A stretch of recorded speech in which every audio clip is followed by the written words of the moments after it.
साहित्य लहर में आपका स्वागत है। आज आप सुनेंगे मालती जोशी जी की कहानी महाशून्य। कहानी शुरू करने से पहले मेरा आपसे अनुरोध है, अगर आपको कहानी पसंद आए तो वीडियो को लाइक और शेयर ज़रूर कीजिए। धन्यवाद। आइए कहानी सुनते हैं। मिसेस सक्सेना के भव्य ड्राइंग रूम में प्रवेश करते ही लगा जैसे हम कश्मीर में आ गए हो। बाहर इतनी चिलचिलाती धूप थी कि गाड़ी एकदम भट्टी की तरह तप रही थी। जब तक एसी अपना काम करता हम लोग पहुंच ही चुके थे। अपने गद्देदार सोफे में धंसकर मिसेस सक्सेना ने आवाज दी, पार्वती, पानी लाना। पानी की सचमुच जरूरत थी। प्यास के कारण गला चटक रहा था। जैसे ही ट्रे सामने आई, मैंने अधीरता से ग्लास उठा लिया। ग्लास उठाते हुए आंखें भी ऊपर उठ गई थी और उस चेहरे पर टिक गई थी। चेहरा बेहद जाना पहचाना था, पर उसे यहाँ देखने की कभी कल्पना भी न की थी। क्षण भर को हमारी नजरें मिली और उस क्षणांश में, उस नज़र में जो कौंध गया था, उससे मैं समझ गई कि अपने परिचय को यहाँ उजागर नहीं करना है। जब भी बाहर से कोई आए, पानी बिना कहे ले आया करो, समझी? मिसेस सक्सेना ने ताकीद की। पल भर को उस चेहरे पर जैसे राख सी पुत गई। ग्लास वापस ट्रे में रखते हुए मैंने जानबूझकर अपनी नजरें वहां से हटा ली। मिसेस सक्सेना फिर शुरू हो गई थी। मुझसे उन्हें कितना कुछ पूछना था, कितना कुछ जानना था, इसलिए तो वे किटी से मुझे अपने साथ ले आई थी।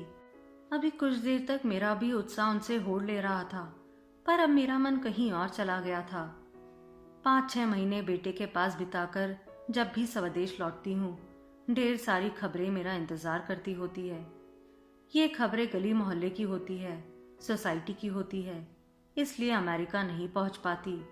पर उन खबरों का भी अपना महत्व होता है। जैसे आशीष मल्होत्रा के यहाँ जुड़वा बच्चों का जन्म हुआ है, मेहता जी की बिटिया का मेडिकल में एडमिशन हो गया, कुलैस जी के बेटे बहू अलग हो गए हैं, गुप्ता जी की माता जी लंबी बीमारी के बाद चल बसी है, अस्थाना जी के घर पर बहुत बड़ी चोरी हुई है, आदि आदि।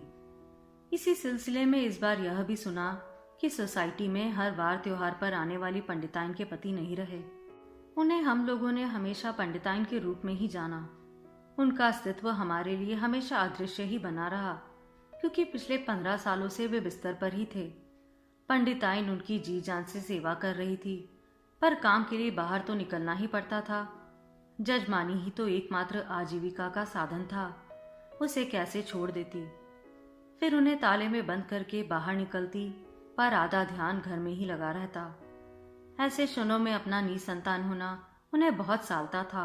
हारी बीमारी में साथ दे ऐसा कोई सगा संबंधी भी तो ना था, और होता भी तो कितने दिन साथ देता।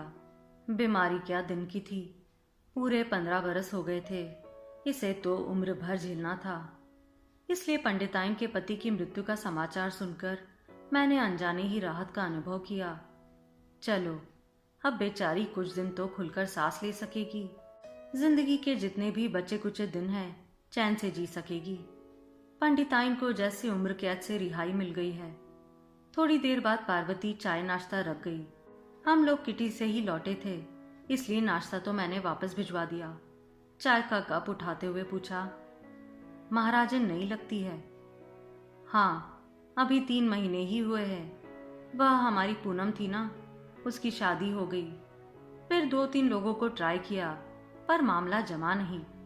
कुछ तो बहुत सुस्त थी, कुछ जरूरत से ज्यादा स्मार्ट निकली। फिर चौकीदार इसे ले आया। बूढ़ी है पर काम संभाल लेती है। खास तो खाने का ही है, ढंग का बना लेती है। सबसे अच्छी बात यह है कि चपर चपर नहीं करती, इधर उधर ताका झाकी भी नहीं करती, बस अपने काम से काम रखती है। सब तरह का खाना बना लेती है।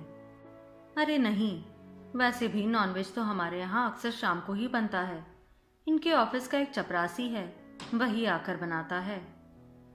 अभी हम लोग बात कर ही रहे थे कि सदर दरवाजा भड़बड़ाकर खुला और उनके दोनों बच्चे भीतर दाखिल हुए। बस्ते एक और फेंक कर दोनों सोफे में धंस गए। जूते दूसरी ओर उछालते हुए उन्होंने आवाज दी, पार्वती, बॉर्नविटा लाओ।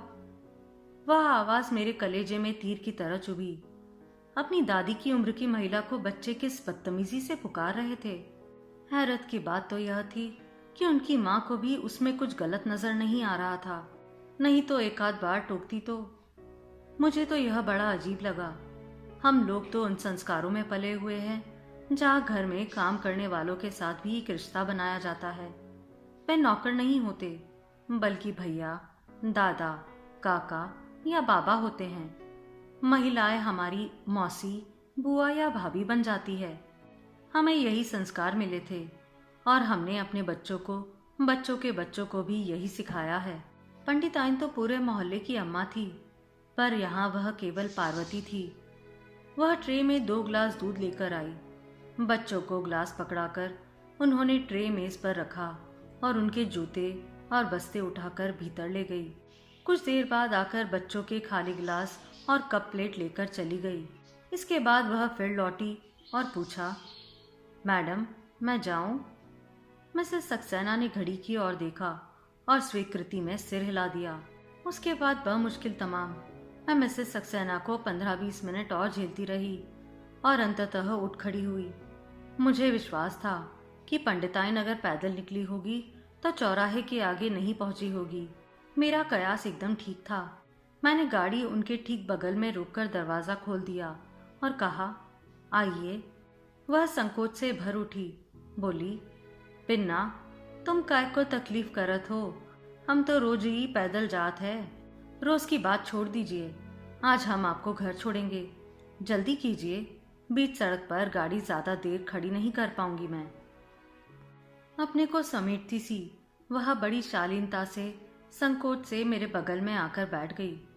मैंने उन्हें सहज होने के लिए कुछ समय दिया, फिर पूछा, यहाँ कब से है? यही कोई 3-1 महीने से। दिन भर रहती है? हाँ, 10 बजे आत है, ई टेम वापस होत है। खाना पीना? खाकर आत है, पानी तक अपने साथ में लात है। उन्होंने थैली में रखी बोतल दिखाई।